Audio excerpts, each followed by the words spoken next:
Jesus. Muito boa noite, com muita alegria que nós começamos mais um programa Direção Espiritual.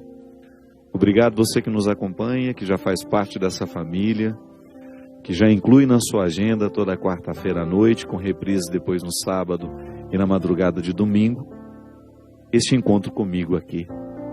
Essa oportunidade única que Deus nos dá de pensar na nossa vida, à luz da Sagrada Escritura, à luz também dos acontecimentos.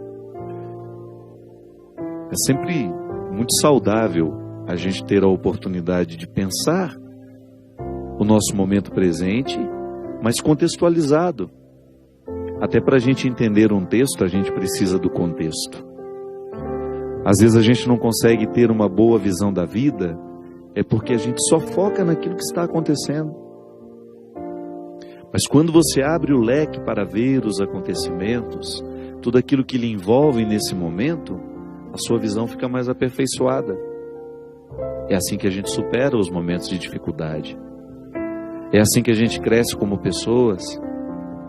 Quando a gente se oportuniza um olhar mais amplo das realidades que nos envolvem.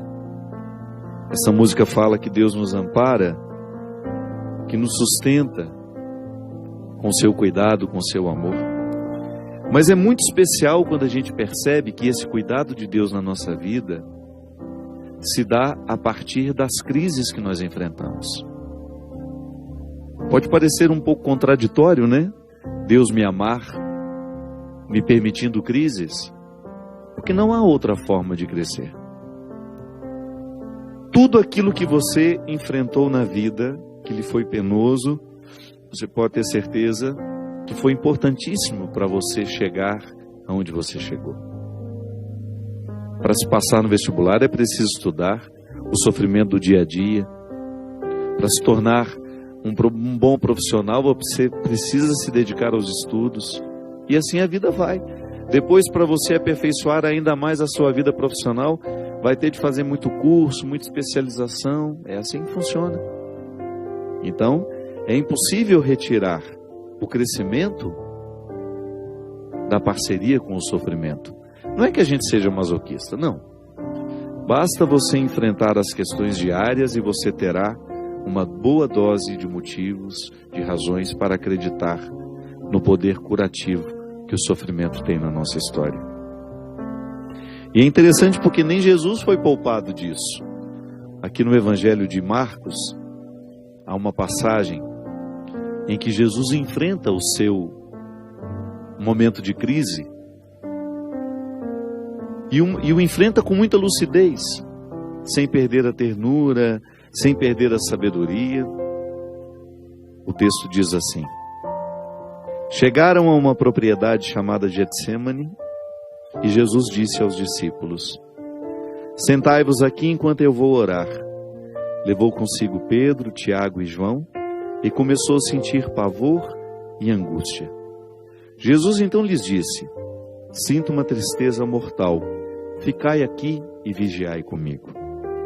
Jesus foi um pouco mais adiante, caiu por terra e orava para que aquela hora lhe fosse possível e que passasse dele. Ele dizia: Abba, Pai, tudo é possível para ti. Afasta de mim este cálice. Mas seja feito não o que eu quero, porém o que tu queres. E quando voltou encontrando os discípulos dormindo, Jesus disse a Pedro: Simão, estás dormindo? Não foste capaz de ficar vigiando uma só hora comigo? Vigiai e orai para não cairdes em tentação. O espírito está pronto, mas a carne é fraca. Jesus afastou-se outra vez, orou repetindo as mesmas palavras. E voltou novamente e encontrou-os dormindo, pois os seus olhos estavam pesados de sono. Eles não sabiam o que responder. Ao voltar pela terceira vez, ele lhes disse: ainda dormis e descansais? Basta, chegou a hora. Vede, o Filho do Homem está sendo entregue às mãos dos pecadores. Levantai-vos, vamos, aquele que vai me entregar está chegando. Quem já teve a oportunidade de estar em Jerusalém, certamente visitou o Getsêmani, que é esse lugar onde nós temos aquele jardim de oliveiras lindo, o jardim da agonia, um lugar muito especial. Aliás, um lugar que nos inspira uma profunda reflexão, porque ele naturalmente nos joga para o contexto deste acontecimento. O Getsemane é a prensa onde as olivas, né, o fruto das oliveiras, são prensados para que se extraia o azeite. Aquela grande pedra que vai esmagando as olivas para que elas possam liberar o azeite. É interessante a gente pensar que o Getsemane é o lugar onde você retira o que há de melhor do fruto. Sim, se a oliva não for esmagada, não se chega ao azeite que ela pode oferecer. É preciso que o movimento daquela grande pedra arranque do pequeno fruto o que ele tem de melhor. Não é à toa que Jesus foi sofrer num lugar deste, né?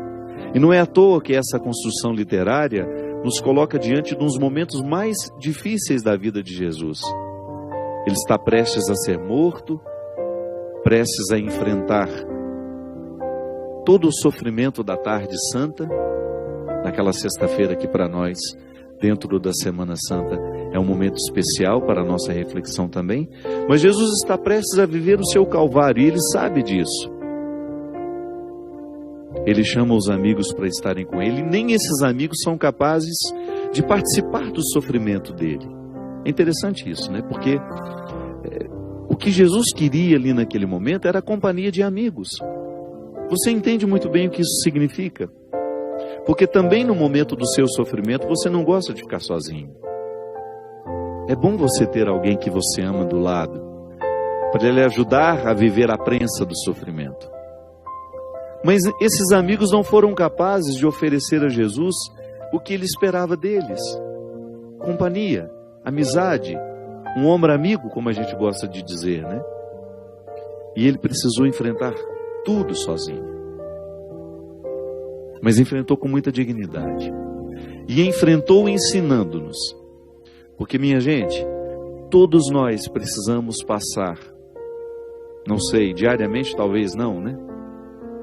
Mas ao longo da nossa semana, quantos Getsêmanes a gente tem de passar? E se você for pensar, claro, Getsêmanes menores, outros nem tão grandes, mas também não tão pequenos.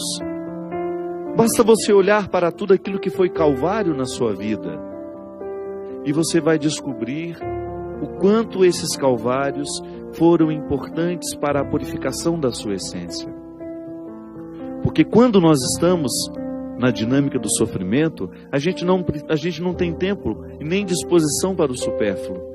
É como se o sofrimento nos julgasse para buscar o que de fato temos de mais precioso. É como se a gente fosse julgado para um território que resguarda o que temos de mais saboroso, de mais valioso, de mais precioso. E essa mão de Deus, que vai nos ajudando a viver a dinâmica da fé, ela vai se manifestando na nossa vida de diversas formas. Um amigo que nos fala, um conselho de mãe, uma palavra de irmão, e Deus vai nos segurando pela mão, vai nos dando condições de enfrentar a pedra do sofrimento. Eu sei que não é fácil.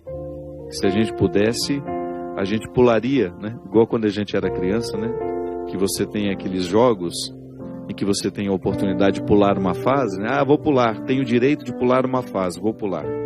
Na vida não é assim, não. Não dá para pular a fase.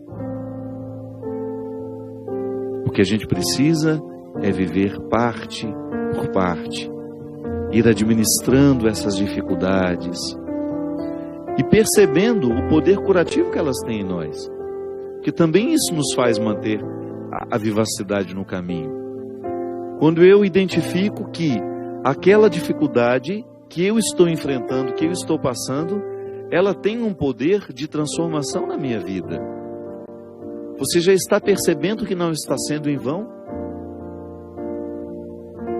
Você identifica que ali você já está produzindo, a exemplo das olivas, o azeite precioso. Eu fico olhando para mim mesmo, né? Quantas fases da minha vida que foram pesadas, difíceis, que na hora que eu estava passando, eu queria quase que fugir daquilo. Insuportáveis. Eu me lembro no meu processo, né? Até me tornar padre. Por incrível que pareça, a minha vida como seminarista me ofereceu muito mais dificuldades do que a minha vida de padre. Eu enfrentei momentos muito difíceis durante o meu processo de estudo para tornar-me padre. E eu fico vendo como foram importantes esses momentos na construção da minha identidade sacerdotal. Até mesmo antes de falar da minha identidade sacerdotal, como esses momentos foram importantes na construção da minha estrutura humana. Olhar para tudo aquilo que eu precisei enfrentar, por exemplo, a morte da minha irmã, que foi um momento muito difícil para todos nós lá em casa, que particularmente foi um Getsemane pesado na minha vida, na minha história. A morte da minha irmã significou um tempo de muita angústia, que se estendeu, é claro, a gente vai sendo curado pelo tempo, né? Hoje eu falo com muita naturalidade da morte da minha irmã, mas na época, meu Deus do céu, como durou aquilo dentro de mim, como foi pesado aquele sofrimento dentro de mim, sobretudo porque você não sofre sozinho, né? Você vê a sua mãe administrando a morte de um filho, quem passa por isso sabe, não preciso ficar dizendo muito não. É uma dor coletiva, porque você, além de ter toda a dimensão pessoal da dor, você ainda tem que ajudar a administrar o outro que está do lado. Perder não é fácil. Como dizia o Mia Couto, né? Morto amado nunca para de morrer. Você vai estar sempre vivendo a dinâmica daquele sepultamento. As pessoas não vão embora de uma vez. Você vai se acostumando com aquela ausência. É uma mão de terra por dia. Não é sepultado de uma vez. Mas ao mesmo tempo, quando você olha para tudo isso um tempo depois, você vai descobrir que os acontecimentos, por mais dolorosos que eles sejam, eles trazem uma grande carga de ensinamento, de aprendizado. Como a Vânia, né? Aqui, semana passada a gente mostrou, nós estamos relançando o livro no novo formato agora, quando o sofrimento bater à sua porta, formato mais leve, mais... Aqui nesse livro eu conto a história da Vânia, uma amiga minha madrinha de ordenação lá de Terra Boa. Quando o Gustavo morreu, filho dela, que na época tinha 14 anos, estava indo de férias e um acidente muito trágico matou o Gustavo. Vânia e o Caião, que é o apelido do meu padrinho querido, que é o esposo da Vânia, pai do Gustavo, viveram momentos terríveis. Eu estive o tempo todo ao lado deles, morava lá naquela época em Terra Boa, e vi como foi difícil para aquela família o sepultamento daquele menino. Eu vi de perto essa dor. Como foi penoso para eles sepultarem o filho, o corpo, e também todas as esperanças, todos os sonhos que os pais, que eles alimentavam junto àquele menino. Porque quando morre um filho, morrem sonhos, morrem esperanças, morrem projetos. E você precisa conviver com tudo isso. É o Getsemane deles, né? Eu acredito que tenha sido o pior Getsemane daquela família. Sim, e ainda administrar o sofrimento dos dois filhos, da Thaís e do Alessio. Um tempo depois, eu acho que um ano e meio, eu de volta naquela casa, já não morava mais em Terra Boa, tinha ido jantar com eles. E aí estávamos na sala, eu, Caião e Vânia, conversando, e de repente entrou esse assunto. E a gente falava do quão doloroso foi enfrentar aquele momento. E a Vânia, eu me lembro, derramando uma lágrima assim, muito serena já naquele rosto. Que a Vânia é uma grande mulher, é uma pessoa que sofre com muita dignidade, sempre foi uma mulher de muita dignidade. Quando aquela lágrima correu e ela me disse assim, a morte do Gustavo foi o momento mais difícil da minha vida, mas foi também o mais especial. Porque eu pude visitar no meu coração algumas realidades que nenhuma outra alegria havia me proporcionado. A morte do meu filho me levou a um autoconhecimento que até então eu não havia conquistado. É claro que a gente não deseja isso a ninguém. É claro que é muito melhor a gente crescer mesmo sem esses Getsêmanes tão cruéis. É claro que nós não desejamos a morte dos nossos filhos para a gente poder crescer. Não. Mas o fato é que quando o sofrimento bate à nossa porta, como sugere bem esse livro, o que a gente mais precisa fazer é olhar esse sofrimento de perto. Não desviar os olhos dele. E prestar atenção no que ele pretende nos dizer. Para que ele não seja em vão. Para que as nossas perdas não sejam em vão. Para que os nossos sofrimentos não sejam em vão. Para que as nossas lutas não sejam em vão. Fazer o mesmo que a Vânia fez. Permitir que a dor se torne também uma oportunidade especial. Sentir que essa mão de Deus nos conduz assim, e que não será diferente do que foi para Jesus, que também no momento do seu sofrimento sentiu-se sozinho, achava que tinha alguém ao lado dele. Não. Por mais que a gente queira, por mais que a gente tenha gente ali do lado, em última instância o sofrimento é absorvido ali na solidão. Por mais que eu queira dividir, chego num limite que não dá mais para dividir. Por mais que o outro esteja do meu lado, é meu. E eu preciso dar conta de tudo isso. É uma questão de maturidade, minha gente. É uma questão de amadurecimento mesmo. Eu ter condições de olhar para aquilo que é penoso na minha vida e colocar isso a favor do meu crescimento, do meu amadurecimento pessoal. Volto a dizer, a gente não precisa correr atrás do sofrimento. Ele virá, ele é natural na nossa vida. A gente sofre justamente porque a gente é criatura, a gente é limitado. O simples fato de você amar. Amar é sofrer, não é outra coisa. Quando você ama, quando você escolhe amar, quando você escolhe ter um filho, até quando você escolhe ter um cachorrinho dentro de casa, você escolhe amar aquela criatura, você iniciou um processo de sofrimento. Porque o sofrimento, o amor, ele gera insegurança, medo de perder. Perdeu a paz para o resto da vida. Põe um filho no mundo e você perde a paz para o resto da vida. Ah, padre, que visão pessimista. Não é não. Isso é realismo. Você vive mais feliz quando ama. Mas você fica muito mais desassossegado porque ama. Mas esse desassossego é bom. Ele nos motiva, ele nos instiga. Ele nos faz mais vivos. Ele traz vivacidade aos nossos dias. É bom amar. Mas a partir do momento que você ama, você sofre porque você é criatura. Então o sofrimento será sempre inerente à condição humana. Jesus sofreu neste momento justamente porque a encarnação dele não foi só aparente, ele encarnou de verdade. Foi homem de verdade. A gente fala isso na cristologia.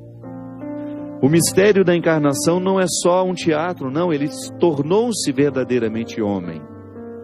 E sendo verdadeiramente homem, experimentou os sentimentos humanos. Sofreu a dor do amigo, de ver o amigo morrer. Sentiu sede, sentiu fome, sentiu frio. Sentiu medo.